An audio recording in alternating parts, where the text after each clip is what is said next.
ഇതൊരു മുരിങ്ങക്കീര സൂപ്പാണ് കേട്ടോ. അതായത് ടയേർഡാകുന്നവർക്കെല്ലാം മുരിങ്ങക്കീര സൂപ്പ് பெஸ்ட்டு.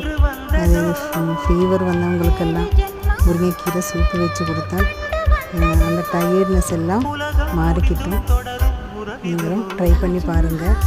முருங்கைக்கீரை, பூண்டு, கொஞ்சோண்டு மஞ்சத்தூள், பெப்பரு, ஒனியன், கொஞ்சோண்டு ஜீரகம் ஒன்றா நல்லா கொதிக்க வச்சு வடிகட்டி சூப்பாக குடித்தால் உடம்பில் எல்லா டயர்ட்னஸும் மாறிக்கிட்டும். நீங்களும் ட்ரை பண்ணி பாருங்கள்.